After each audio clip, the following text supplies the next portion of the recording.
जी screen नज़र आ रही है आपको? Yes sir. Okay. So let's start today's lecture. It is going to be the second lecture of this chapter. Last week हमने chapter number 4 को start किया था और हमने आपको इंट्रोड्यूस किया था एम्पलीट्यूड मॉड्यूलेशन से, और हमने ये डिस्कस किया था कि एम्पलीट्यूड मॉड्यूलेशन की मुख्तलिफ वेरिएंट्स हैं जो हम वन बाय वन इस चैप्टर के अंदर हम डिस्कस करेंगे। और वो जो आपके वेरिएंट्स हैं they were defined as double sideband AM, then full AM, then bandwidth efficient AM, and then another variant that is known as vestigial sideband. तो हमने अपनी डिस्कशन जो स्टार्ट की थी वो हमने पहले तो इंट्रोड्यूस किया था बेस बैंड और कैरियर कम्युनिकेशन में डिफरेंस क्या है, और फिर हमने double side band amplitude modulation को डिस्कस करना शुरू किया था, जिसके अंदर हमने बात की थी कि हम इसे DSB-SC कहते हैं, which means double side band suppress career.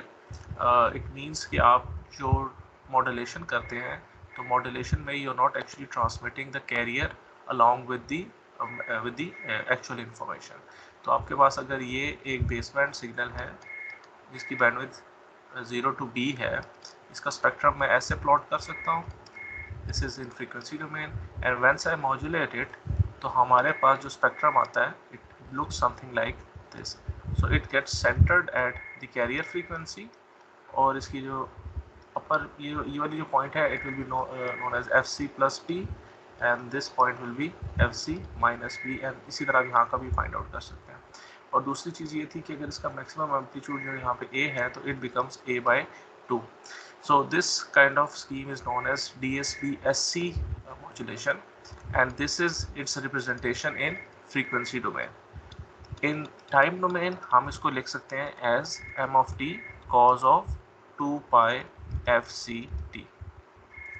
तो this is the first variant DSB-SC, और हमने अपनी डिस्कशन जो है वो कंक्लूड की थी कि how we can actually generate this DSB-SC signal, और उसमें हमने एक मेथड जो डिस्कस किया था दैट वाज द मल्टीप्लिकेशन, और यूजिंग अ मल्टीप्लिकेटर जो कि आपके मैसेज सिग्नल को आपके कैरियर के साथ सिंपली मल्टीप्लाई कर रहा है। और उसके बाद हमने मल्टीप्लिकेशन परफॉर्म करने के बाद सिग्नल को टाइम डोमेन और फिर फ्रीक्वेंसी डोमेन में हमने व्यू कर लिया था। This is where we actually concluded our lecture. आज हम इसके दो और मेथड्स देखेंगे जिससे हम DSB-SC सिग्नल जनरेट कर सकते हैं। One is using non linear devices and the other one is using switching circuit, और साथ हम देखेंगे कि ये जो DSB-SC सिग्नल है हाउ वी डीमॉड्यूलेट इट। ठीक है, तो इसी तरह हम एम्पलीट्यूड मॉड्यूलेशन को बाद में डिस्कस करेंगे, फिर देखेंगे वो कैसे डीमॉड्यूलेट होता है, फिर उसके अंदर क्या शॉर्ट कमिंग्स हैं और उसको हम कैसे इम्प्रूव करते हैं by going to another variant, फिर उसमें क्या शॉर्ट कमिंग्स हैं, और फिर will discuss the other variant. और हर स्टेज पे हम उस स्कीम की मॉड्यूलेशन और डीमॉड्यूलेशन दोनों को डिस्कस करेंगे। कई केस में हमारे पास जो ये डीमॉड्यूलेशन का कॉन्सेप्ट है ये सेम होगा मुख्तलिफ वेरिएंट्स के अंदर, सो हम एक दफ़ा इसको डिटेल में डिस्कस कर लेंगे और आगे जाके हम इसको खाली रेफर कर लेंगे। तो let's quickly jump to our discussion. हमने यहाँ पे अपनी डिस्कशन को लास्ट टाइम कंक्लूड किया था that we talked about DSB-SC modulation which is the double side band suppress carrier, और उसको हम जनरेट करते हैं एक मल्टीप्लायर मॉड्यूलेटर से। और उस मल्टीप्लायर मॉड्यूलेटर क्या करता है, वो आपके मैसेज सिग्नल को कैरियर के साथ मल्टीप्लाई कर देता है। और टाइम डोमेन में जो आपका message signal if it looks like this, तो आपके पास जो मॉड्यूलेटेड सिग्नल है which is phi of T, ये बेसिकली कैसे डिफाइन होता है कि आपका जो कैरियर है it has taken the shape of the message signal, you can see it over here. तो वो फ्रीक्वेंसी डोमेन में यही पूरा। तो अगर आपके मैसेज सिग्नल का frequency domain response look something like this, कि this is how the spectrum would look like, and this is the bandwidth of this message signal which is now B. तो अगर मैं इसको मॉड्यूलेट करता हूँ तो I know कि this is the modulation in time domain, और frequency domain में it would look something like this by applying Fourier transform. और ये स्पेक्ट्रम मुझे बता रहा है कि this is the spectrum of the message signal centered at plus F C. तो मेरे पास ये प्लस एफ सी पे ये वाला स्पेक्ट्रम आ गया, and this actually tells me कि मेरे पास spectrum of message signal is centred at minus F C. So this is how we represent the spectrum of the message signal. और इसके अंदर हमने इसके कुछ एस्पेक्ट्स डिस्कस किए थे कि आपके पास FC से ऊपर वाला जो पार्ट होता है हम इसको अपर साइड बैंड कहते हैं, और जो लोअर साइड वाला होता है ऑप्शन इसको हम लोअर साइड बैंड कहते हैं। लाइकवाइज जो स्पेक्ट्रम आपके राइट साइड पे है उसका जो इनर साइड बैंड है this is known as the lower side band, और जो आउटर साइड बैंड है इसको कहते हैं हम अपर साइड बैंड। और this is how the spectrum would the signal would look like in time domain. तो यहाँ तक हमने अपनी डिस्कशन जो है लास्ट टाइम की थी, और हमने एक और बात भी की थी कि हमारे पास मॉड्यूलेशन के बाद जो सिग्नल आता है उसकी बैंडविड्थ 2 टाइम्स हो जाती है, because all the positive frequencies now are from this point up till here, जो कि ये टोटल डिस्टेंस जो है ये 2b बनता है। तो हमें ये पता चल गया कि जो मैसेज सिग्नल है अगर उसकी बैंडविड्थ b है तो अगर आप DSP SC मॉड्यूलेशन यूज़ करेंगे तो जो रिजल्टेंट सिग्नल आएगा उसकी बैंडविड्थ 2 टाइम्स हो जाएगी। ठीक है, तो इसको और एंड में हमने ये एक बात की थी कि आपके पास अगर आप डायरेक्ट मैसेज सिग्नल को ट्रांसमिट करें तो जो आपको चैनल की बैंडविड्थ चाहिए वो आपको खाली B चाहिए अगर आप खाली मैसेज सिग्नल को ट्रांसमिट करें। लेकिन अगर आप मॉड्यूलेटेड सिग्नल को पास करेंगे तो आपको बैंडविड्थ जो है चैनल की वो 2B चाहिए होगी। तो this is the drawback of doing modulation कि जो चैनल की जो बैंडविड्थ है वो रिक्वायरमेंट डबल हो जाती है आपकी। ओके, तो सर अभी हम जी सर ये मैसेज सिग्नल को बेस बैंड भी कहते हैं, राइट? जी जी जी मैंने आपको काफ़ी दफ़ा ये चीज़ रिपीट की है कि बेस बैंड सिग्नल हो, मैसेज सिग्नल हो या मॉड्यूलेटिंग सिग्नल हो, हम अपने बेस बैंड सिग्नल या मैसेज सिग्नल को ये सारे नाम देते हैं, ख्वाह वो बेस बैंड हो, मैसेज सिग्नल हो या मॉड्यूलेटिंग सिग्नल हो। और इसी तरह जो मॉड्यूलेशन के बाद आपको सिग्नल मिलता है this is known as the pass band signal, और हम इसे मॉड्यूलेटेड सिग्नल भी कहते हैं। ठीक है, और ये जो मैसेज सिग्नल होता है इसको हम बेस बैंड भी कहते हैं, मैसेज सिग्नल भी कह सकते हैं, और इसको मॉड्यूलेटिंग सिग्नल भी कहते हैं, इसको मॉड्यूलेट करना हो। तो these are all synonyms for these signals. Sir so आज जी ये जो ये हम पढ़ रहे हैं डबल साइड बैंड वाली DSP-SC, ये जी सिंपल वो है ना AM जी एम्पलीट्यूड मॉड्यूलेशन, जी उसकी कोई टाइप है ये? जी मैंने ये चैप्टर स्टार्ट करने से पहले ही कहा था कि हम इस चैप्टर में एम्पलीट्यूड मॉड्यूलेशन के डिफरेंट वेरिएंट्स को डिस्कस करेंगे। वेरिएंट्स का मतलब ही होता है कि ये उसकी टाइप्स हैं। ओके, ठीक है, मेरे ज़हन में। ओके। सो सेकेंड जो मेथड है DSP SC जनरेशन का, that is using non linear modulator या नॉन लीनियर डिवाइसेस भी कह सकते हैं। तो पहले केस में तो हमने सिंपल एक ना मल्टीप्लायर सर्किट यूज़ कर लिया। अब हम बात करेंगे कि अगर यही हमने DSP SC का जो सिग्नल जनरेट करना, DSP SC का सिग्नल कौन सा है? It is simply m of t cos of omega ct। This is the DSP SC signal in time domain. हमने ये सिग्नल जनरेट करना था है, तो एक तरीका तो है कि हमने मल्टीप्लायर यूज़ किया, मैसेज को कैरियर से मल्टीप्लाई कर दिया। दूसरा तरीका है कि आप एक नॉन लीनियर मॉड्यूलेटर यूज़ करें यूजिंग नॉन लीनियर डिवाइसेस। तो बेसिकली ये जो मॉड्यूलेशन का प्रोसेस है ये हम अचीव कर सकते हैं यूजिंग नॉन लीनियर डिवाइसेस, जिस तरह सेमीकंडक्टर्स होते हैं, डायोड्स होते हैं, ट्रांजिस्टर्स होते हैं। जितने भी ये नॉन लीनियर डिवाइसेस हैं उन सब का बिहेवियर एक नॉन लीनियर चैनल की तरह होता है।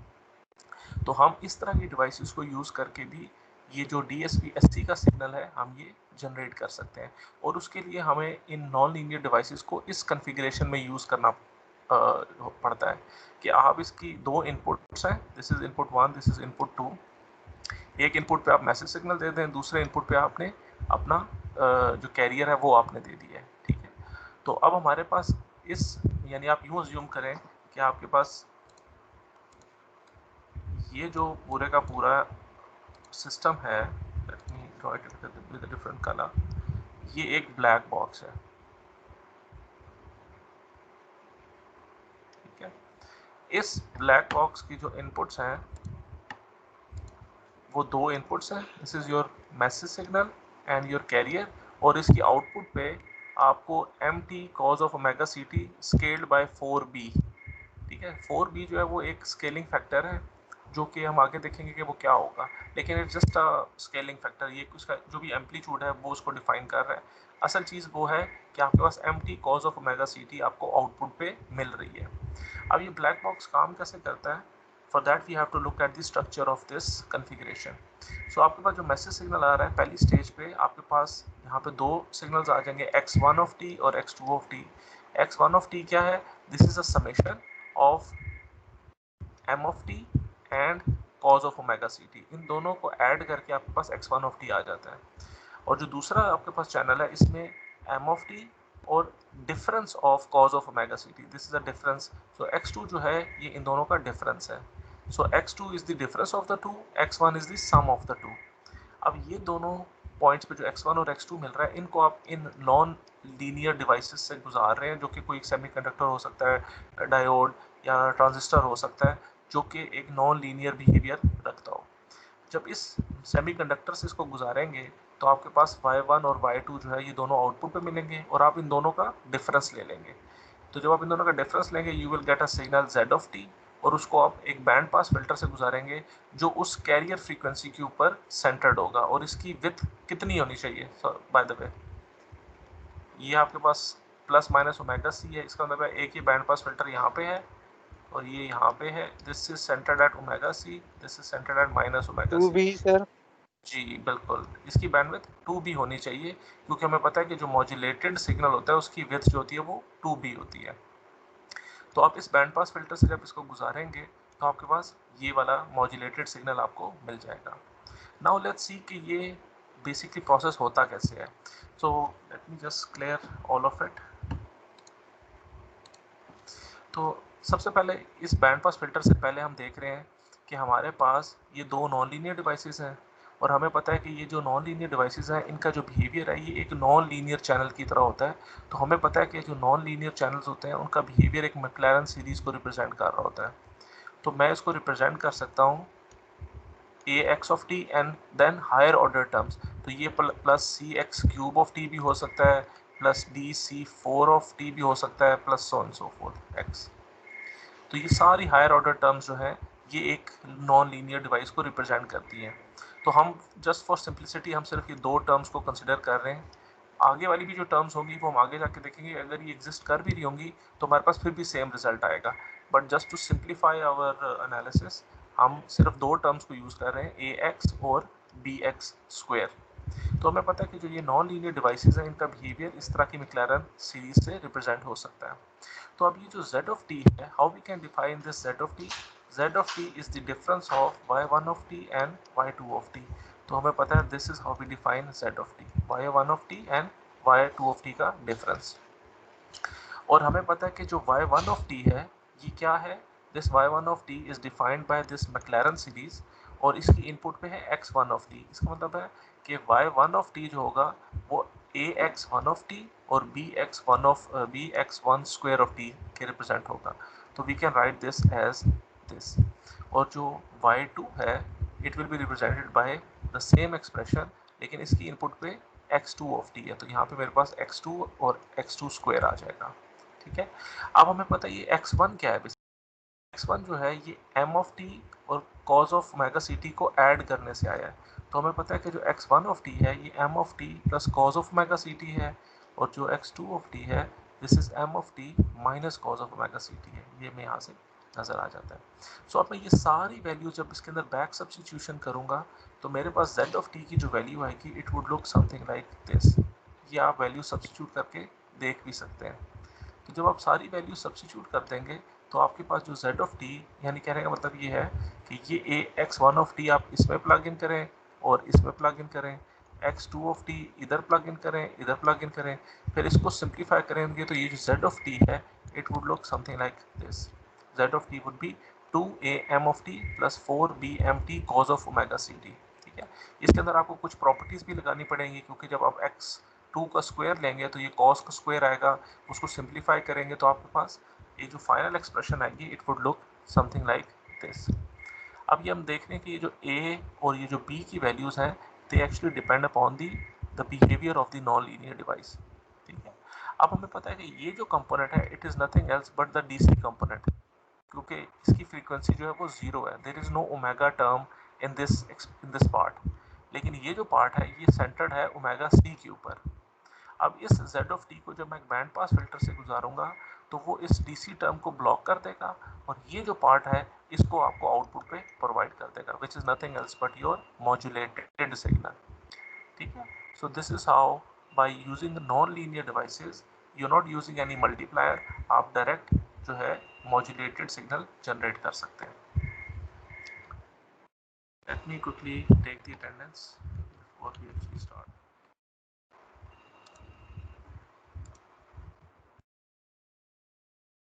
सर So, जी सर डिवाइस चेंज करने से अटेंडेंस का इशू तो नहीं होता? नहीं, वो रिकॉर्ड हो जाता है, डोंट वरी, क्योंकि मेरे पास रिकॉर्डिंग आ रही होती है कि कौन कितने बजे लीव किया है, कितने बजे उसने रीजॉइन किया है, तो वो मैं देख लूँगा कि कौन अटेंडेंस लगा के ऑफ हो गया है, तो obviously I will mark him accordingly. Okay sir. अच्छा, सो थर्ड जो मेथड है डीएसपी एससी जनरेशन का, that is using switching circuit, इसको हम स्विचिंग मॉड्यूलेटर भी कहते हैं। ठीक है, सो अब अगर हम मल्टीप्लायर भी यूज़ ना करें और हम एक नॉन लीनियर डिवाइस भी यूज़ ना करें, हम सिर्फ एक स्विच यूज़ कर लें जो सिंपल ऑन और ऑफ कर रहा है, सिंपल ऑन और ऑफ का जो स्विचिंग ऑपरेशन है वो भी हमें मॉड्यूलेटेड सिग्नल प्रोवाइड कर सकता है। ठीक है, तो इट इज़ जस्ट लाइक कि आप एक ऑन ऑफ स्विच लें, ठीक है, इसकी इनपुट पे आप अपना मैसेज सिग्नल दें और इसको आप ऑन और ऑफ करें एक ख़ास फ्रीक्वेंसी के साथ। फ्रीक्वेंसी का मतलब ये कि ऑन करें फिर ऑफ करें, फिर ऑन करें फिर ऑफ करें। ये जो ऑन ऑफ का प्रोसेस है it would look something like this, कि आपने एक ख़ास देर तक उसको ऑन किया, फिर एक ख़ास देर के लिए उसको ऑफ किया, फिर ख़ास देर के लिए ऑन किया और ख़ास देर के लिए ऑफ किया। By doing this switching operation आपके पास यहाँ आउटपुट पे again you will have your modulated signal. ये अब देखते हैं कि ये कैसे जनरेट होता है।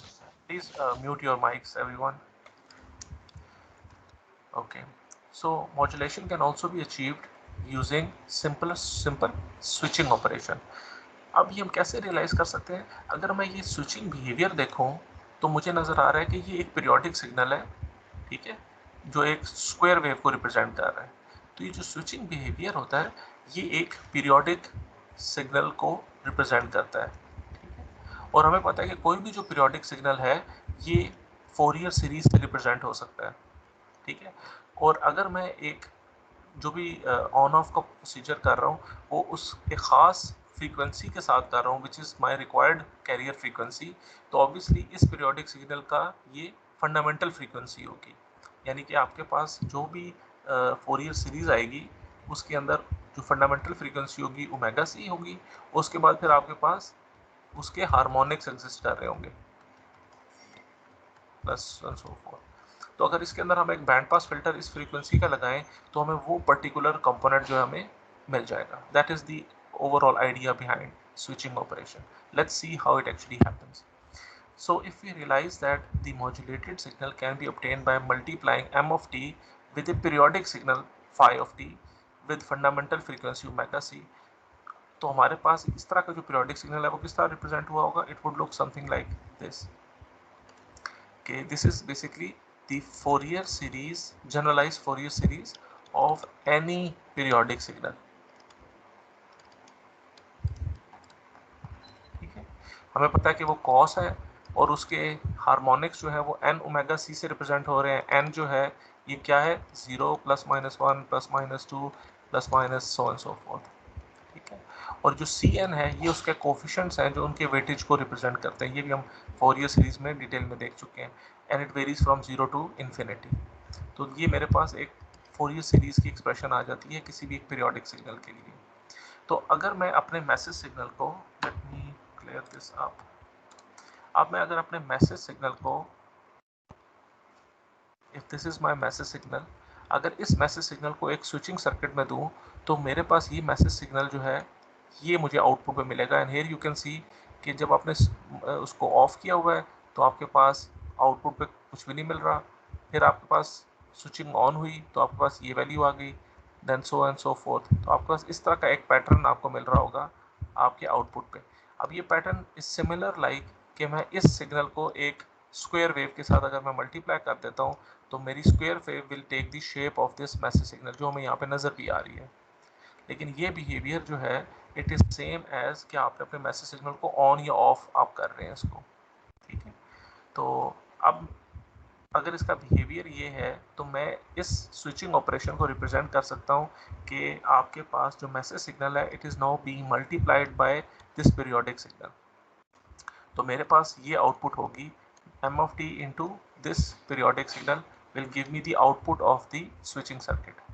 तो मैं जब m of t को इससे मल्टीप्लाई करूंगा तो this is how my expression would look like now.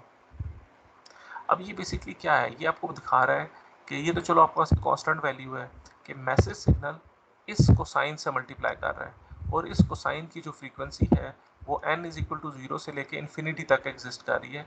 तो when n is equal to 0 तो मेरे पास ये जो मैसेज सिग्नल है ये 0 फ्रीक्वेंसी पे सेंटर्ड होगा। तो m of t का जो स्पेक्ट्रा है, for example this is the spectra of m of t which is m of f से हम रिप्रेजेंट कर रहे हैं और इसकी बैंडविड्थ 0 से b है। तो अगर ये n की वैल्यू 0 होगी तो मेरे पास यही स्पेक्ट्रा जो है ये 0 पे सेंटर्ड होगा, जो मैं यहाँ पे नज़र आ रहा है। अब यही n की वैल्यू जब 1 होगी तो m of t का स्पेक्ट्रा ओमेगा c पे सेंटर्ड होगा और माइनस ओमेगा c पे सेंटर्ड होगा। तो मेरे पास एक ये कंपोनेंट आ जाएगा और एक ये कंपोनेंट आ जाएगा। n की वैल्यू जब 2 होगी तो एक स्पेक्ट्रा यहाँ पे आ जाएगा और एक स्पेक्ट्रा यहाँ पे आ जाएगा, ठीक है। और हमें नज़र आ रहा है कि यहाँ पे ये जो स्पेक्ट्रास हैं इनका जो मैग्नीट्यूड है वो सेम नहीं है। क्यों? क्योंकि ये जो स्पेक्ट्रा के जो मैग्नीट्यूड्स हैं it depends upon these coefficients C N. तो अगर सी नॉट की जो वैल्यू है, सी वन की जो वैल्यू है, सी टू की वैल्यू है, डिपेंडिंग अपॉन दीज वैल्यूज आपके पास जो ओवरऑल स्पेक्ट्रा है उसकी शेप आपके पास आ रही होगी। तो आपके पास स्विचिंग करने से ये सारे स्पेक्ट्रास जनरेट हो रहे होंगे। Okay, let me clear all of it. So मेरे पास ये सारे स्पेक्ट्रास जो है वो जनरेट हो रहे होंगे जब मैं अपने मैसेज सिग्नल को ऑन ऑफ कर रहा हूँ, ठीक है। तो यही बात यहाँ पे लिखी हुई है that this shows that the spectrum of, ये जो आपका स्विचिंग की जो आउटपुट का स्पेक्ट्रम है ये आपके मैसेज सिग्नल का स्पेक्ट्रा है जो कि omega C, 2 omega C, 3 omega C, n omega C पे शिफ्ट हुआ है। और मेरा जो डिजायर्ड सिग्नल है वो है phi of t is equal to m of t cos of omega ct। ये मेरा डिजायर्ड सिग्नल है जो ओमेगा सी पे सेंटर्ड है। So I am only interested in this spectrum जो कि FC और माइनस FC के ऊपर सेंटर्ड है। How can I extract only these two spectrums, the whole bunch of spectras? Band pass filter. जी, जिस तरह हमने यहाँ पे एक बैंड पास फिल्टर यूज़ किया था जो कि ओमेगा सी पे सेंटर्ड है, यही स्पेक्ट्रा हम यहाँ पे यूज़ करेंगे तो मेरे पास खाली वो वाला स्पेक्ट्रा आएगा जो कि ओमेगा सी पे सेंटर्ड है और उस बैंड पास फिल्टर की जो बैंडविड्थ होगी अगेन वो भी 2b होगी। तो by using a band pass filter after this हमारे पास जो आउटपुट आएगी that will be the coefficient C1, क्योंकि अभी हम n इज इक्वल टू 1 की बात कर रहे हैं, C1 और जो इन दोनों का जो प्रोडक्ट है वो क्या होगा m of t into cos of omega C T, क्योंकि यहाँ पे n जो है ये भी 1 है और ये जो फेज है ये भी 1 है। तो हमारे पास ये सिस्टम पे मुझे आउटपुट पे सिग्नल मिल रहा होगा which is nothing else but my DSP-SC signal. This is the third way with which you can actually generate your modulated signal, which is your DSP-SC signal. ठीक है। ओके, अब एक आपके लिए रीडिंग असाइनमेंट है। आपकी बुक के अंदर पेज 147 के ऊपर यही जो नॉन लीनियर डिवाइसेस हैं इनकी मदद से एक स्विचिंग मॉड्यूलेटर बना हुआ है जिसे हम डायोड ब्रिज मॉड्यूलेटर और रिंग मॉड्यूलेटर, ये हमारे पास दोनों टॉपिक्स अवेलेबल हैं पेज 147 पे। तो आप लोग से एक्सपेक्ट ये मैं कर रहा हूँ कि आप पेज 147 पे ये दोनों टॉपिक्स खुद से पढ़ेंगे and you will see how a bridge, diode bridge modulator and a ring modulator work as a switching modulator. उसका बिहेवियर इस तरह का होगा जो हमने ये भी डिस्कस किया है। तो you have to go through these two topics yourself. Okay. So अभी तक हमने बात कर ली कि हमारे पास DSP-SC का जो सिग्नल है इसका मॉड्यूलेटर जो है, there are 3 ways to do that. Number 1, multiplier use करें, नॉन लीनियर डिवाइस यूज करें, या आप स्विचिंग सर्किट यूज करें। ठीक है, तो हमारे पास DSP-SC का सिग्नल जनरेट हो जाएगा। तो अभी हम बात करेंगे कि अगर मैं इस सिग्नल को डीमॉड्यूलेट करना चाह रहा हूँ, कि डीमॉड्यूलेट का मतलब क्या है कि जो मैंने phi of T signal generate किया था which is M of T cos of omega C T, इसमें से मैंने एम ऑफ टी को रिकवर करना है। ठीक है, तो वो मैं कैसे करूँगा? तो let's talk about the demodulation process for DSP-SC signal. Let me clear all of it. So the demodulation basically क्या होता है? इट इज़ अ प्रोसेस जिससे आप modulated signal M of T cos of omega C T को process करते हैं और आपको दोबारा एम ऑफ टी रिकवर हो जाता है। This is the process of demodulation. तो अब ये डीमॉड्यूलेशन होता कैसे है? It's the most easiest thing to understand. क्यों? क्योंकि जो काम आपने मॉड्यूलेशन में किया है वही काम आपने डीमॉड्यूलेशन में करना है। There is no difference between the two. आपने मॉड्यूलेशन में क्या किया था? आपने अपना सिग्नल लिया था एम ऑफ टी और उसको मल्टीप्लाई कर दिया था A cos of omega C T के साथ, और आउटपुट पे आपको M of T cos of omega C T मिल गया था। This is one of the methods जिससे आपने DSP-SC सिग्नल जनरेट किया है। This one is DSP-SC।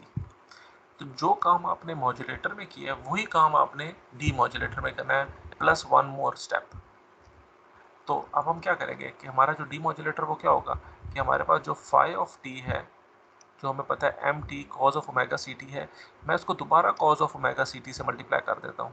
जिस तरह मैंने एम ऑफ टी को cos of omega C T से मल्टीप्लाई किया था, अब मैं अपने मॉड्यूलेटेड सिग्नल को फाई ऑफ टी को दोबारा उस कैरियर से मल्टीप्लाई कर दूंगा, तो मुझे एक सिग्नल मिलेगा, और उस सिग्नल को मैं एक लो पास फिल्टर से गुजार दूँ तो मुझे मैसेज सिग्नल मिल जाएगा। तो ये जो लो पास फिल्टर है, this is the additional step that you need at the receiver and. तो अगर आप एक सिंपल वही मॉड्यूलेटर यूज़ करके आगे लो पास फिल्टर लगा लें तो आपको मैसेज सिग्नल मिल जाएगा। आप इसको ऐसे भी विजुलाइज कर सकते हैं कि आपके पास ट्रांसमीटर पे एक मॉड्यूलेटर है, ठीक है, this is your m of t, आपने मॉड्यूलेटर को दी, आपको मिल गया फाई ऑफ टी। आप इसको ऐसे भी विजुलाइज कर सकते हैं कि ये चीज़ जब चैनल से गुजरी और यहाँ पे रिसीवर पे आपने फिर एक मॉड्यूलेटर यूज़ किया, ठीक है, और इसके आगे आपने एक लो पास फिल्टर लगा दिया। तो ये जो पूरा का पैकेज है, this package is your demodulator for DSP-SC signal. तो जो मॉड्यूलेटर इधर था वही मॉड्यूलेटर इधर है। Additional thing is your low pass filter. तो यहाँ आउटपुट पे आपको वही एम ऑफ टी मिल जाएगा जो आपने यहाँ पे ट्रांसमिट किया था।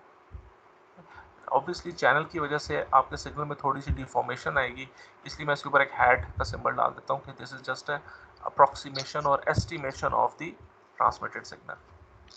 सो let's see how it actually happens. So हम करते कैसे हैं कि हम अपने मॉड्यूलेटेड सिग्नल को again cos of omega C T से मल्टीप्लाई कर देते हैं। तो this is your M T cos of omega C T, इसको अगेन कैरियर से मल्टीप्लाई किया। What will be this E of T? ये ई ऑफ टी क्या होगा? जब message signal M of T cos of omega C T दोबारा cos of omega C T से multiply करेगा, it will become M of T cos square omega C T, which you can see over here. और हमें पता है कि cos square theta किसके बराबर होता है? 1 plus cos 2 theta divide by 2। तो I can write it like this. अब मैं ये ब्रैकेट अगर ओपन करूँ और एम ऑफ टी को मल्टीप्लाई करूँ, I will get this part and I will get this part. और ये जो ई ऑफ टी है इसका मैं फोरियर ट्रांसफॉर्म लूँ टू सी कि मेरे पास स्पेक्ट्रास कैसे बन रहे हैं, तो मुझे पता है कि ये जो पार्ट है it is nothing else but the Fourier transform of your message signal and it will be centred at 0। तो ये मेरे पास 0 पे वही मैसेज सिग्नल का स्पेक्ट्रा जो है 0 पे आ गया। यहाँ पे ये चीज़ क्या शो कर रही है कि ये आपके पास वही मैसेज सिग्नल का स्पेक्ट्रा है, 2FC पे सेंटर्ड है, सॉरी -2FC पे। तो ये -2FC पे वही स्पेक्ट्रा आपके पास सेंटर्ड है, लेकिन इसका मैग्नीट्यूड अब रिड्यूस हो गया है बाय 1/4। और ये जो पार्ट है it shows that your message signal का जो स्पेक्ट्रा है now it is centred at 2FC। ठीक है, और अगेन इसका स्पेक्ट्रा भी रिड्यूस हो गया बाय 1/4, तो मेरे पास ये स्पेक्ट्रा यहाँ पे आ जाएगा। ठीक है, अब अगेन जो सेकंड पार्ट है that is using the low pass filter. तो लो पास फिल्टर हमने जो यूज करना है, this is the low pass filter that we need to use. अब ये मुझे बताएं कि ये जो लो पास फिल्टर है इसकी बैंडविड्थ कितनी होनी चाहिए? बी से एटलीस्ट बी, क्योंकि हमें पता है कि जो मैसेज सिग्नल है उसकी बैंडविड्थ बी है, तो मैं उसको बी मिनिमम, यानी मैंने उसकी बैंडविड्थ बी रखनी है, थोड़ी उससे ज़्यादा भी रख सकता हूँ, क्योंकि मुझे पता है कि जो अगला स्पेक्ट्रा है वो बहुत हाई फ्रीक्वेंसी के ऊपर है, ये 0 है और ये 2fc है, तो ये वाला पार्ट कहाँ पे होगा? This will be 2fc minus B. तो as long as your low pass filter की जो कट ऑफ फ्रीक्वेंसी है वो बी से ज़्यादा है और 2fc माइनस बी से कम है, तो मेरे पास ये सिग्नल रिकवर हो जाएगा और ये वाले सिग्नल्स फिल्टर आउट हो जाएंगे। तो जो लो पास की फिल्टर की जो आउटपुट है वो क्या है? It is just this part, और ये पार्ट टाइम डोमेन में कैसे रिप्रेजेंट हुआ है? It is represented like this, so it is now written as half M of T. Clear? So just to summarise, demodulation का जो प्रोसेस होता है, इट इज़ जस्ट लाइक ये पार्ट है जो आपका मॉड्यूलेटर है and plus low pass filter, this thing is your demodulator. Sir ji, इसमें जो नेगेटिव साइड है, नेगेटिव पार्ट भी तो बी है ना? मुझे लग रहा है कि शायद आपने ना पिछले कोई लेक्चर्स प्रॉपर्ली अटेंड नहीं किए, क्योंकि आप वो बातें पूछ रहे हैं जो हमने बिल्कुल पहले लेक्चर्स के स्टार्ट में ही इस्टेब्लिश किए थे कि हम नेगेटिव फ्रीक्वेंसीज को कंसिडर नहीं करते। नेगेटिव फ्रीक्वेंसी सिर्फ मैथमेटिकल रिप्रेजेंटेशंस होती हैं जो हमारे एनालिसिस को डिफाइन करने के लिए यूज़ होती हैं, लेकिन जब भी हम सिग्नल की बैंडविड्थ की बात करते हैं we only talk about positive frequencies. हम जब लो पास फिल्टर डिज़ाइन करते हैं हम कहते हैं this is the shape of the low pass filter, 0 to ये उसकी कट ऑफ फ्रीक्वेंसी है। लेकिन जब आप मैथमेटिकली फिल्टर को डिज़ाइन करते हैं तो आप इसको यूं प्लॉट करते हैं, बट दैट डजंट मीन कि ये जो लो पास फिल्टर है इसकी कट ऑफ फ्रीक्वेंसी -fc से +fc है, हम उसको खाली पॉजिटिव फ्रीक्वेंसी से रिप्रेजेंट करते हैं। तो यहाँ पे इसकी रिप्रेजेंटेशन शो हो रही है, इसीलिए ये आपके पास जो एक स्पेक्ट्रा 2fc के ऊपर है और एक -2fc पे है, ये स्पेक्ट्रा सिर्फ उन इस कोसाइन के अगेंस्ट जो e -j थीटा और e+j थीटा की जो टर्म्स आती है इनको जस्टिफाई करने के लिए होता है। फिजिकली और रियल लाइफ में नेगेटिव फ्रीक्वेंसीज एग्जिस्ट नहीं करती, और ये बात हमने बिल्कुल शुरू के लेक्चर्स में डिस्कस की थी। सो प्लीज़ आप जो लेक्चर्स हमने अपलोड किए हैं एक दफ़ा दोबारा उनको ज़रा गो थ्रू करें, क्योंकि अगर आपके ये कॉन्सेप्ट क्लियर नहीं होंगे तो आप आगे हर चीज़ में आप इसको मिक्स करते रहेंगे। मेरी आवाज़ आ रही है? जी जी, सर रिसीवर पे हम जो ट्रांसमीटर सिग्नल है थ्रू चैनल जो आ रही है उसको कैरियर के साथ डिवाइड क्यों नहीं कर सकते? कैरियर सर, आप मतलब मुझे बताएं डिवाइड करने वाला सर्किट कौन सा सर्किट है जो सिग्नल को डिवाइड कर सकता है, मुझे ये बताएं। डिवाइड का जो सर्किट है वो भी तो बेसिकली ये है, बेसिकली एक मल्टीप्लायर है कि आप देखें आपके पास एक सिग्नल है ए बी, मैं इसको बी से डिवाइड करना चाहता हूँ, तो मैं क्या कर रहा हूँ, मैं ए बी को मल्टीप्लाई कर रहा हूँ 1/b के साथ, तो ये भी तो मॉड्यूलेटर ही है। तो सर उस तरह हमारे पास M of T direct low pass filter के बगैर आ सकता है? तो ये तो मैं आपकी बात कर रहा हूँ ना कि जब आप डिवीजन करते हैं ना तो division is also a multiplication. तो अब आपके पास जो एम ऑफ टी टी है, m of T cos of omega C t, आप इसको अगर डिवाइड करना चाहते हैं तो बेसिकली आप इसको मल्टीप्लाई कर रहे हैं 1/cos of omega C T के साथ। आप मुझे बताएं कि 1/cos of omega C t signal आप कैसे जनरेट करेंगे, क्योंकि ये तो सारी मैथमेटिकल मैनिपुलेशन है, लेकिन हमने इस चीज़ को इम्प्लीमेंट करना है यूजिंग डिस्क्रीट कंपोनेंट्स। एक हार्डवेयर होगा जो उसको परफॉर्म करेगा। हमें ये तो पता है कि मल्टीप्लायर सर्किट्स अवेलेबल होते हैं, आप इवन के अब तो आईसीज भी आई हुई हैं जो कि डायरेक्ट दो सिग्नल्स को मल्टीप्लाई कर देती हैं, लेकिन उस मल्टीप्लायर को इनपुट देने के लिए एक तो आपका चलो एक्चुअल सिग्नल होगा, दूसरे सिग्नल को आप इन्वर्ट कैसे करेंगे। आपके पास एक साइन वेव आई हुई है फॉर एग्जांपल, या कोसाइन है, how would you invert this sine और कोसाइन सिग्नल? उसके लिए आपको एडिशनल सर्किटरी चाहिए होगी।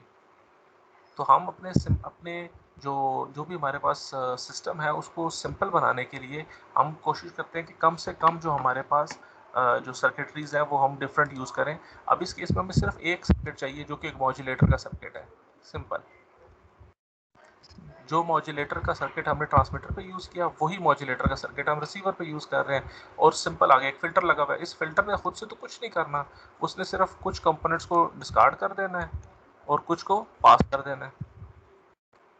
लेकिन इसके अंदर भी एक फ्लॉ है जो हम अभी आगे डिस्कस करेंगे, that we have to cater later on. Okay, so before that let's have a look at an example first. For example, आपके पास एक बेसबैंड सिग्नल है m of t which is cos of 1000t, ठीक है।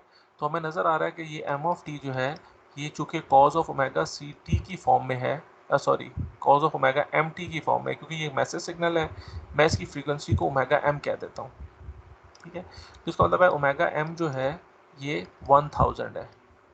या अगर मैं F M की बात करूंगा तो फिर मैं कैसे निकाल सकता हूँ, 1000 डिवाइड बाई 2 पाई। तो ये मेरा मैसेज सिग्नल है। तो काम आपने क्या करना है कि आपने स्पेक्ट्रम प्लॉट करना है डीएसपी एससी सिग्नल का, जो कि ये है। तो इसको देखने से आपको पता चल रहा है पहली बात कि जो डीएसपी एससी सिग्नल है this is M of T cos of omega C t. तो एम ऑफ टी आपको गिवन है दिस, और जो this is your carrier frequency, और इसकी फ्रीक्वेंसी जो ओमेगा सी है वो कितनी है, 10,000, और एफ सी कितना होगा, 10,000 डिवाइड बाई 2 पाई, ठीक है। तो हमने बताना है कि ये जो मॉड्यूलेटेड सिग्नल है इसका स्पेक्ट्रा किस तरह का होगा। तो let's have a look at it. सबसे पहले तो देखिए जो मैसेज सिग्नल है वो है कॉज ऑफ 1000t, तो इसका spectra would look something like this. क्योंकि ये एक सिंपल कोसाइन सिग्नल है, this is a cosine signal, तो मेरे पास ओमेगा डोमेन में एक इम्पल्स होगी 1000 पे, एक इम्पल्स होगी -1000 पे, क्योंकि मुझे पता है कि cos of 1000t is equal to 1/2 e raised to power j 1000t plus e raised to minus j 1000t divide by 2, चलो बाहर आ गया। तो एक एक्सपोनेंशियल जो है वो 1000t पे है, एक एक्सपोनेंशियल -1000t पे है, ठीक है। और यहाँ पे ये पाई इसलिए आ रहा है क्योंकि मैं ओमेगा डोमेन में बात कर रहा हूँ। अगर मैं फ्रीक्वेंसी डोमेन में बात करूँगा तो यहाँ पे खाली 1 आ रहा होगा, ठीक है। तो ये तो मुझे पता है कि सिंपल बेसिक स्पेक्ट्रा है मेरे मैसेज सिग्नल का। अब मैं इस मैसेज सिग्नल को जब मॉड्यूलेट कर देता हूँ तो जो मेरे पास DSP-SC सिग्नल आता है that is m of t times the carrier frequency, या फिर message signal is this and carrier signal is this. तो मैसेज और कैरियर जब आपस में मल्टीप्लाई करेंगे तो हमें पता है कि cos A cos B किसके बराबर होता है, cos of A plus B plus cos of A minus B divide by 2। तो जो आपके पास cos of A minus B है, if this is A this is B, A minus B is 9000 और A plus B जो है वो 10,000 plus 1000 is 11,000 divided by 2। तो ये मेरे पास DSP-SC का सिग्नल ऐसे आ जाएगा। तो इसका मतलब ये है कि ये जो स्पेक्ट्रा है ये प्लस माइनस 9000 के ऊपर होगा, और ये जो स्पेक्ट्रा है ये प्लस माइनस 11,000 के ऊपर होगा। तो अगर मैं इसका फोरियर ट्रांसफॉर्म लूँ तो मेरे पास 4 एक्सपोनेंशियल्स आएंगे। इसकी वजह से एक डेल्टा फंक्शन आएगा 9000 पे, एक डेल्टा फंक्शन आएगा -9000 पे, इसकी वजह से एक डेल्टा फंक्शन आएगा या एक एक्सपोनेंशियल आएगा 11,000 पे और एक आएगा -11,000 पे, और इनके मैग्नीट्यूड्स पाई बाय 2 होंगे। तो अगर मैं इनको प्लॉट करूं तो मेरे पास जो मॉड्यूलेटेड स्पेक्ट्रा आ रहा है वो क्या आ रहा है कि एक स्पेक्ट्रा है आपके पास 9000 पे, एक है 11,000 पे, एक है -9000 पे, एक है -11,000 पे। अब आप गौर से अगर आप देखें कि हमारे पास जो कैरियर फ्रीक्वेंसी है omega C this is 10K, तो हमें, और हमारा जो मैसेज सिग्नल है इट इज़ दिस स्पेक्ट्रा, तो हमें ये चीज़ पता चल रही है कि यू कैन सी कि जो 10K है it is somewhere over air, ये 10K का पॉइंट है, दिस इज़ -10K का पॉइंट। अब मैं अगर गौर से देखूं तो मुझे नज़र आ रहा है कि मेरा ये जो मैसेज सिग्नल है now it is now centred at 10K, और ये अपर साइड बैंड है, ये इसका लोअर साइड बैंड है। इसी तरह ये इसका अपर साइड बैंड है, ये इसका लोअर साइड बैंड है। हियर यू कैन सी कि मेरे पास 10K के ऊपर कोई एक स्पेक्ट्रा नहीं आ रहा। क्यों? क्योंकि हमें पता है कि ये एक DSB SC सिग्नल है, तो हमारे पास कैरियर फ्रीक्वेंसी के ऊपर at this point I don't have any line spectrum because this is a DSB SC signal. अगर मैं अपने मैसेज सिग्नल के साथ कैरियर को भेजता तो मेरे पास 10K के ऊपर भी एक लाइन स्पेक्ट्राज होते इस तरह के। और इस स्पेक्ट्रा को देख के मुझे पता चल रहा है कि ये जो बाहर वाला स्पेक्ट्रा है ये मेरा अपर साइड बैंड है, ये मेरा लोअर साइड बैंड है। इसी तरह ये जो है ये मेरा अपर साइड बैंड है और ये मेरा लोअर साइड बैंड है। This is how you draw the modulated signal spectrum of a DSB SC signal. Okay, clear? Yes sir. Okay. So अभी हम इस लेक्चर को कंक्लूड करेंगे बाय आइडेंटिफाइंग कि इसके अंदर प्रॉब्लम क्या है बेसिकली इस सिस्टम के अंदर जो DSB SC का जो सिस्टम है, और फिर नेक्स्ट लेक्चर में हम बात करेंगे कि हम इसको रेक्टिफाई कैसे करते हैं। सो जो कंप्लीट मॉड्यूलेशन, ट्रांसमिशन, डीमॉड्यूलेशन, ये जो हमारा पूरा चेन है इस DSB SC EMs के केस में we can define it like this कि ये एक मॉड्यूलेटर है, ये चैनल है और ये डीमॉड्यूलेटर है। मॉड्यूलेटर हमें पता है कि message signal A cos of 2π FCT से मल्टीप्लाई होगा तो मुझे मॉड्यूलेटेड सिग्नल मिल जाएगा। चैनल से गुजरने के बाद मैं दोबारा कॉज ऑफ 2π FCT से मल्टीप्लाई करूंगा, एक लो पास फिल्टर से गुजारूंगा तो मुझे वही मैसेज सिग्नल मिल जाएगा जो कि स्केल हुआ होगा। ठीक है, सो ये मेरा मॉड्यूलेटर, चैनल या ट्रांसमिशन मीडियम और डीमॉड्यूलेटर का पूरा चेन बनती है। और अब यहाँ पे अगर एक चीज़ हम ऑब्जर्व करें वो ये है कि यहाँ पे जो लोकल ऑसिलेटर 1 है और जो लोकल ऑसिलेटर 2 है, यानी ये जो एक कैरियर फ्रीक्वेंसी जनरेटर है जो कि FC का कैरियर जनरेट कर रहा है ट्रांसमीटर पे, और ये जो लोकल ऑसिलेटर है जो FC का कैरियर जनरेट कर रहा है रिसीवर पे, they have to be synchronised. क्योंकि आपका जो लोकल ऑसिलेटर है वो क्या है, वो एक सिग्नल जनरेटर है, इसको भी एग्जैक्टली FC जनरेट करना है, इसको भी एग्जैक्टली वही फ्रीक्वेंसी जनरेट करनी है। They have to be perfectly synchronised with each other. अगर ये दोनों सिंक्रोनाइज नहीं होंगे कि मिसाल के तौर पे FC की वैल्यू कुछ और, कोई एक वैल्यू है और जो रिसीवर पे जो FC है उसकी वैल्यू कुछ और जनरेट हो रही है ड्यू टू एनी रीज़न, आपके पास जो लोकल ऑसिलेटर्स हैं, क्योंकि जो दो लोकल ऑसिलेटर यूज़ हो रहे हैं उनके बीच में कोई भी थोड़ी सी फ्रीक्वेंसी ड्रिफ्ट क्रिएट हो सकता है, कंपोनेंट्स के हीट अप करने से भी हो सकता है, दो different type of components use करने से भी उसकी फ्रीक्वेंसी एग्जैक्टली मैच नहीं कर सकती। तो there is a very strong chance कि आप चूँकि दो डिफरेंट ऑसिलेटर्स यूज़ कर रहे हैं तो आपकी ये जो FC है इट इज़ अ चांस कि they might not be synchronised with each other. But now what will happen कि वो अगर एग्जैक्टली सिंक्रोनाइज नहीं है, एक फॉर एग्जांपल 10 या 100K पे है फॉर एग्जांपल और दूसरा 100.001K पे है, बिल्कुल माइन्यूट सा डिफरेंस है उनके बीच में। अगर इस तरह का डिफरेंस अगर अकर कर रहा है दोनों ऑसिलेटर्स के बीच में तो फिर हमारे पास क्या प्रॉब्लम होगा। तो let's have a look at this और यहाँ पे हम अपनी डिस्कशन कंक्लूड करेंगे। So to investigate effect of lack of synchronisation, हम अज्यूम करते हैं कि जो मेरा लोकल ऑसिलेटर 1 है जो ट्रांसमीटर पे है उसको हम LM से रिप्रेजेंट कर रहे हैं, यानी मॉड्यूलेटर का लोकल ऑसिलेटर वो 2π FCT जनरेट कर रहा है जो हमारा डिजायर्ड कैरियर है, हम ये अज्यूम कर रहे हैं। तो जो रिसीवर पे आपका लोकल ऑसिलेटर है उसको मैं लोकल ऑसिलेटर 2 कह देता हूँ। ये डीमॉड्यूलेशन वाली साइड पे एक लोकल ऑसिलेटर है और वो for example FC plus delta F का सिग्नल जनरेट कर रहा है, यानी delta F is a very small change in frequency और इसका फेज़ भी थोड़ा सा डिफरेंट है। इसका फेज़ जो है वो 0 है, इसका फेज़ जो है वो एक छोटा सा कोई फेज़ है थीटा नॉट। तो इसका मतलब है कि जो आपके पास ट्रांसमीटर पे लोकल ऑसिलेटर है और जो रिसीवर पे लोकल ऑसिलेटर है they are slightly you can say offset from each other. अब क्या होगा, सो हमारे पास सबसे पहले जो DSB SC सिग्नल मॉड्यूलेटर पे जनरेट होगा वो तो इसी तरह ही होगा जो हमने ये देखा है कि हमारे पास जो कि लोकल ऑसिलेटर एग्जैक्टली यही सिग्नल जनरेट कर रहा है। तो मैं कहता हूँ MT cos of 2π FCT, this is my modulated signal. अब आपने ये सिग्नल चैनल में से गुजारा रिसीवर साइड पे, आपने क्या करना है, इसकी सिग्नल को आपने दोबारा मॉड्यूलेट करना है और लो पास फिल्टर से गुजार देना है, जो हमने भी पीछे देखा। तो अब ये जो मुझे सिग्नल जो मैंने सिग्नल बनाया है DSP-SC, ये वाला सिग्नल, इसको मैं रिसीवर के लोकल ऑसिलेटर से मल्टीप्लाई कर दूंगा। तो मेरे पास ये जो सिग्नल है, this is defined as m of t cos of 2 pi fct। इसको मैं मल्टीप्लाई कर रहा हूँ cos of 2 pi fc plus delta f times t plus theta not के साथ। अब ये क्या हो रहा है, let me just clear all of it. अब हमें पता है कि mt तो चलो एक वैल्यू है जो दोनों से मल्टीप्लाई हो रही है, तो इधर एक कोसाइन है, इधर भी एक कोसाइन है। Let me call this cosine as a, let me call this cosine का ये जो एंगल है मैं इसको b कह देता हूँ, इस एंगल को मैं a कह देता हूँ।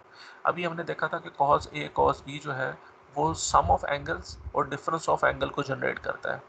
तो अगर मैं डिफरेंस ऑफ एंगल की बात करूँगा तो 2 पाई fct से कट जाएगा, आपके पास 2 pi delta ft plus theta not ये बचेगा। और अगर आप इनका सम ले लेंगे तो ये जो 2 पाई fc है ये 2 टाइम्स बन जाएगा, क्योंकि दोनों ऐड हो जाएंगे।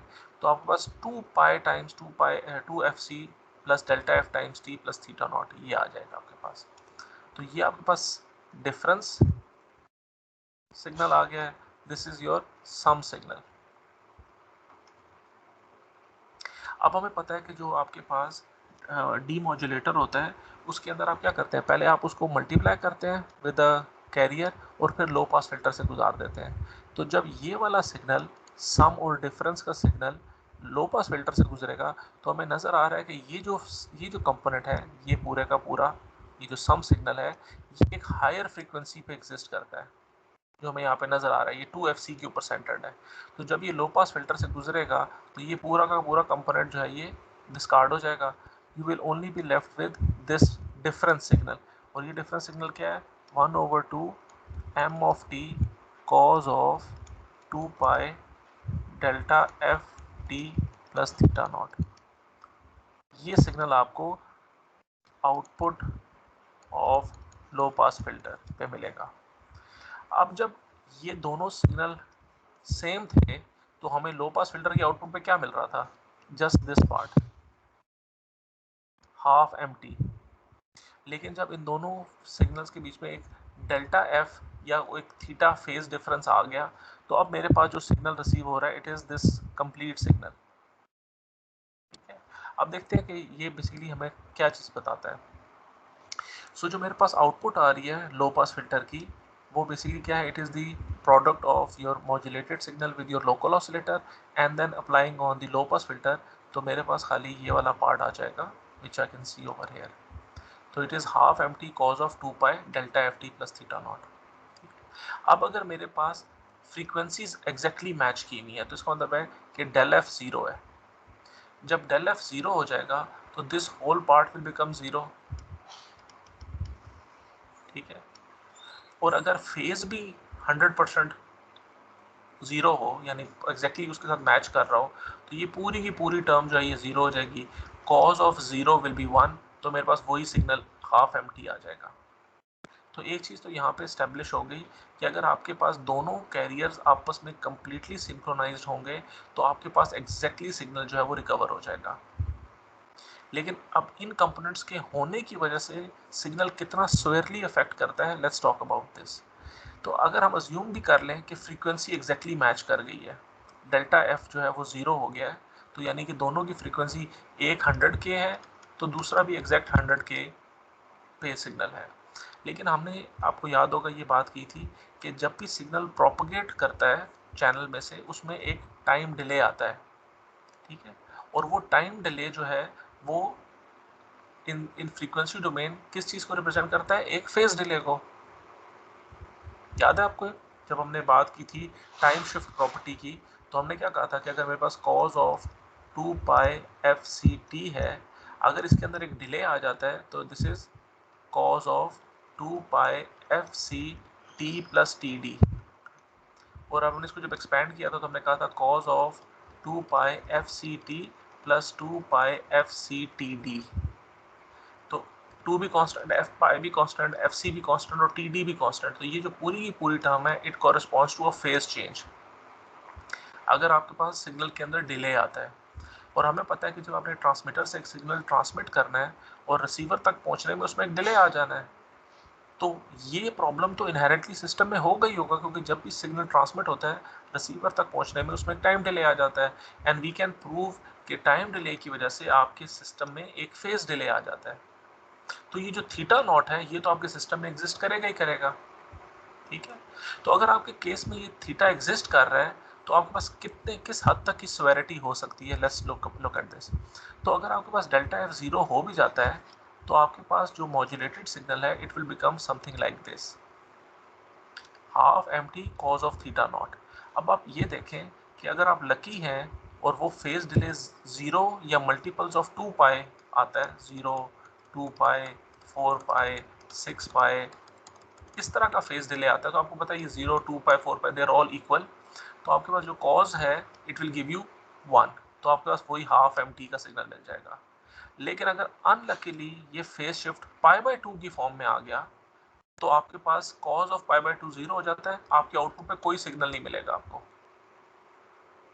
ठीक है।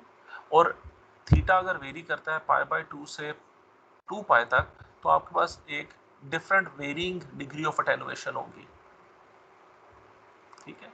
तो आपके पास सिंक्रोनाइजेशन इसीलिए बहुत इंपॉर्टेंट पार्ट है कि अगर आपके दोनों कैरियर्स एग्जैक्टली सिंक्रोनाइज नहीं होंगे तो आपके पास आउटपुट पे एग्जैक्टली एम ऑफ टी नहीं मिल रहा होगा, एक attenuated form of M of T मिल रहा होगा। So successful demodulation of DSP-SC AM signal requires accurate synchronisation of the two local oscillators.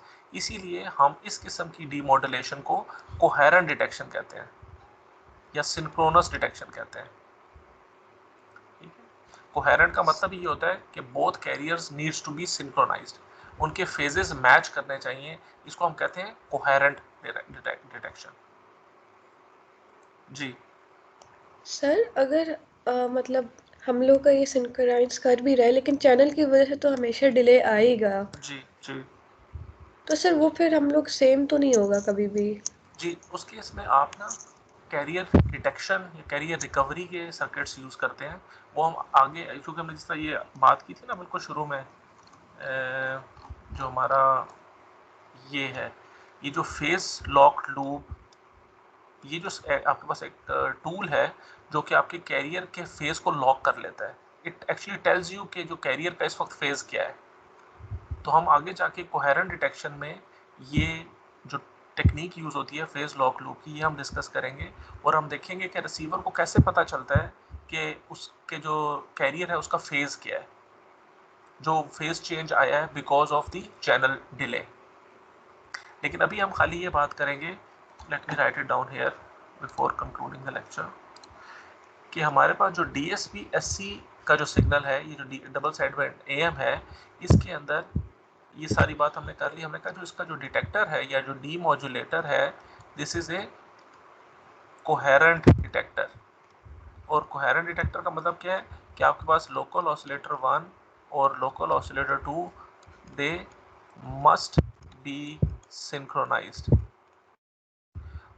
तो ऑब्वियसली अगर मैंने उनको सिंक्रोनाइज बनाना है तो मुझे एडिशनल सर्किटरी चाहिए होगी इस तरह की चीज़ की।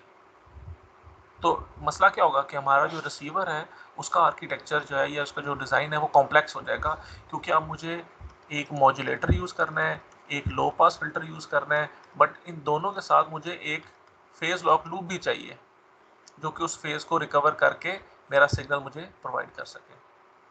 तो इससे क्या हो रहा है, इससे आपका जो रिसीवर है उसकी कॉम्प्लेक्सिटी बढ़ रही है। तो अब इस इशू को हम कैसे रिजॉल्व करेंगे वो नेक्स्ट लेक्चर में बात करेंगे, and we will talk about the second variant of AM जिसके अंदर हम इस मसले को सॉल्व कर लेते हैं। उसको हम कहते हैं फुल AM या DSB-LC, double side band with large carrier. ये हम इंशाल्लाह कल के लेक्चर में डिस्कस करेंगे। So let me get back to the last slide जहाँ पे हमने बात अपनी ख़त्म की है। ओके, सो इंशाल्लाह नेक्स्ट लेक्चर में we will talk about amplitude modulation, जिसको हम double side band and large carrier या इसको हम फुल AM भी कहते हैं। ये हम इंशाल्लाह कल डिस्कस करेंगे। Any questions?